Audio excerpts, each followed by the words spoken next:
Hi guys, okay, so here are the instructions to run Doom 3 on your GPD XD Plus. The first thing you got to do is you need to make sure you've got Doom 3 installed on your PC. Now you can do this via the original CDs or you can download it from various different places, torrents, etc. Once you've got it installed on your PC, go to the Doom 3 folder. In my case, it's on the program files, Doom 3. And we need to make sure we have this folder here called base. Now, inside this folder, there are a number of files. You need to make sure that all of these package files are in there. If you install an old version of Doom 3, you probably will only have packages 1 up to 4. You won't have 5, 6, and 7, and 8, but you do need these. So if you don't have these packages, you need to make sure you download the Doom 3 update 1.3.1. That can be found over here. I will leave the link in the description.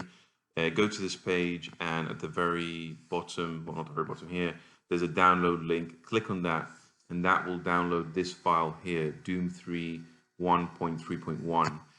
Execute that file, and it will automatically update your Doom 3 installation to include all of the latest packages that you need. Okay, so once you have all these packages, go back to the main Doom 3 folder. What you want to do is you want to copy this folder. Okay, so now once you've copied your base folder, you want to go ahead and go into your GPD XD Plus and go inside your internal shared storage. In there, you need to create a folder called DIII4A.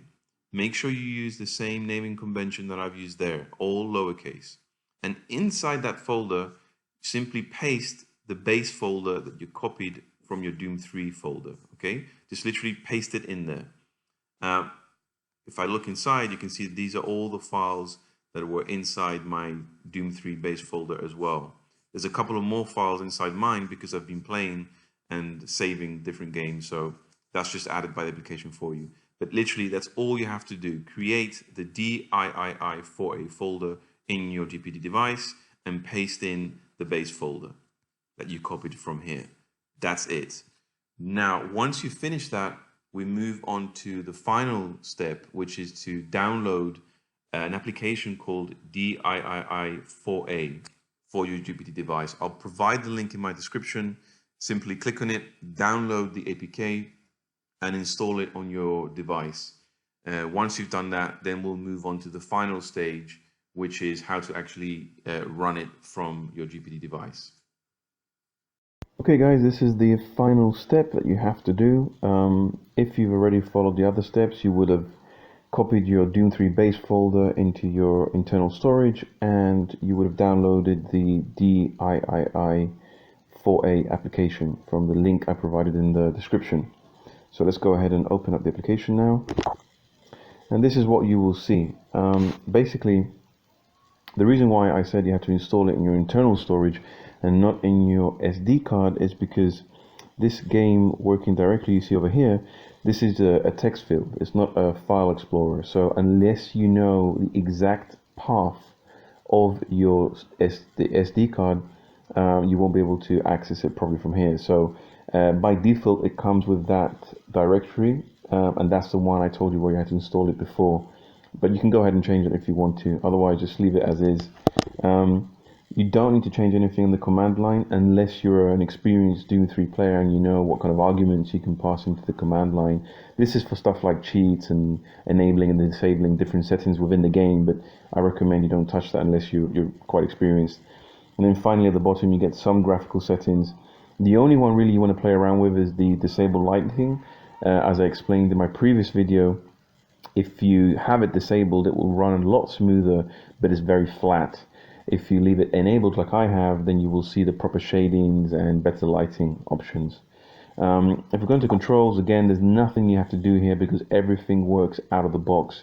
Both left and right analog sticks work, start button works, X, Y, A and B, everything is mapped. And more importantly, your left and right shoulder buttons are mapped as your left and right mouse buttons. So again, nothing really you have to touch here. And then finally, in the graphics section, this gives you the ability to change the resolution from normal to custom, and you can change anti-aliasing settings as well. The way I'm running it right now is probably the best options, but again, you can play with this. What I do recommend is that you don't touch the graphical settings within the game.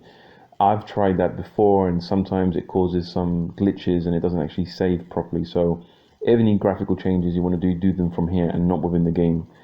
And that's it. As long as you've copied the base folder, made sure you've got the right package files in there. If not, update it with the update patch that I provided in the description. Copy it into the right folder within your internal storage. It should just work. The moment I click on Start Game, we should see the game starting up now.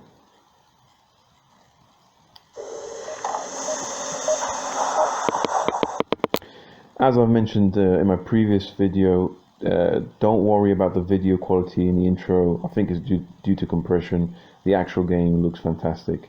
And here we go. Here's the actual game. You moving your mouse on the screen, moving your finger on the screen, you see the little mouse moving, and that will then give you the option to start a new game or load a new game. To select an option, click on the right shoulder button, and that opens it up, as you can see, like that. Okay.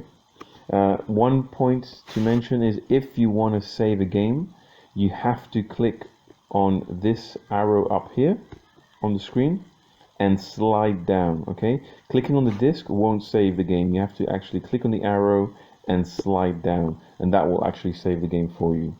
But that's it. That's pretty much it.